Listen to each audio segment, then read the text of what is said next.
আউযুবিল্লাহি মিনাশ শাইতানির রাজিম বিসমিল্লাহির রহমানির রহিম। প্রিয় দর্শক আসসালামু আলাইকুম। আজকে অর্থনীতি নিয়ে কিছু একটা মজার বিষয় নিয়ে কথা বলবো।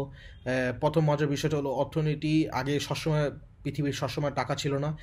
মানুষ মাঝে মাঝে আগে 2-3 হাজার বছর আগে 2-3 হাজার বছর আগে 10-20 হাজার বছর আগে মানুষ হলো মূল্য নিয়ে জিনিসপত্র নিয়ে টাকা হিসেবে ব্যবহার করতো। যেমন একটা ঘড়ির বিনিময়ে একটা কলমের বিনিময়ে একটা বই, সেভাবে মানুষ আগে অর্থনীতি চালাতো, অর্থনীতি চলতো। কিন্তু এটা খুব একটা সমস্যা তৈরি করতো মাঝে মাঝে। যেমন আপনি ঘোড়া কিনতে চান, কিন্তু ঘোড়ার জন্য কি 10 কেজি চাল, ঘোড়া বিনিময়ে কি 10 কেজি চাল দিবেন না কি দিবেন, এটা বোঝা খুবই কঠিন ছিল। আরেকটা মজার বিষয় অর্থনীতি হলো পশ্চিমা বিশ্বে একটা গেম খেলা হয়, যেটা আমার মনোপলি। ওই পুরা মনোপলি একটা অর্থনীতি, ছোটোখাটো অর্থনীতি গেমের মাধ্যমে খেলা হয়।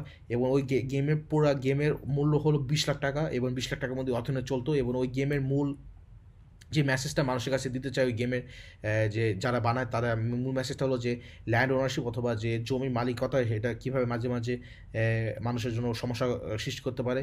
এবং অর্থনীতি আরেকটা খুব একটা মজার বিষয় হলো অর্থনীতিতে একটা বিগ ম্যাক ইন্ডেক্স বলতে একটা জিনিস আছে। বিগ ম্যাক ইন্ডেক্স আমাদের বুঝতে মাঝে মাঝে সমস্যা হতে পারে, কিন্তু বিগ ম্যাক হলো একটা ম্যাকডোনাল্ডস, যেটা বাংলাদেশে এখনও আসে নাই, কিন্তু ম্যাকডোনাল্ডস একটা বার্গার। বিগ ম্যাকে এটা সাধারণত বিফ বার্গার হয়, গরু মাংস বার্গার। এই বিগ ম্যাক ইন্ডেক্স হলো মানুষ মাঝে মাঝে ব্যবহার করে টাকার মূল্য বোঝার জন্য। একটা টাকার মূল্য বোঝার জন্য। এবং এটা ব্যবহার করে বিগ ম্যাক, যেটা বার্গার নাম, সেটার বিভিন্ন দেশে দাম কত দেখে। এবং যেমন আমেরিকা যদি একটা বিগ ম্যাকের দাম দাম হয় 500 টাকা, এটার দাম রাশিয়া হবে দেখলেন 200 টাকা। রাশিয়া এখন ম্যাকডোনাল্ডস নাই, কিন্তু দেখলেন দক্ষিণ কোরিয়া হবে 300 টাকা। এবং এই মাধ্যমে বিগ ম্যাক দেখে বিভিন্ন দেশে থাকা খরচ কত। বাংলাদেশে ম্যাকডোনাল্ডস নাই, তার জন্য বাংলাদেশে বিগ ম্যাক নাই, কিন্তু যদি থাকতো তাহলে বোঝা যেত বাংলাদেশ আর আমেরিকা খরচ করতে বিগ ম্যাক ইন্ডেক্সের মাধ্যমে। যেমন বিগ ম্যাক যদি আমেরিকায় 500 টাকা, মেক্সিকোতে হবে 200 টাকা। এইভাবে দেখে একটা দেশে থাকার খরচ কত। এবং শেষের বিষয় হলো অর্থনীতি। একটা অ্যাডাম স্মিথের বই নিয়ে একটা কথা বলেছিলাম, যে অ্যাডাম স্মিথ একটা বিখ্যাত বই লিখেছিলেন। ওই বইয়ের মধ্যে সে ইনভিজিবল হ্যান্ড নামে একটা জিনিস নিয়ে লিখেছিলেন। ওই ইনভিজিবল হ্যান্ড হলো অ্যাডাম স্মিথের নাম।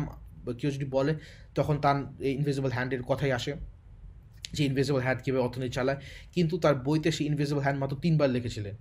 তার বইতে 3 বার লিখেছিলেন, কিন্তু ওই ইনভিজিবল হ্যান্ডের তার পুরো এত বড় বইয়ের মধ্যে শুধু মানুষ ইনভিজিবল হ্যান্ড নিয়ে কথা বলে, কিন্তু কারণ ইনভিজিবল হ্যান্ড এটা খুব একটা গুরুত্বপূর্ণ বিষয়, কিন্তু তার বইতে মাত্র 3 বার এসেছিল।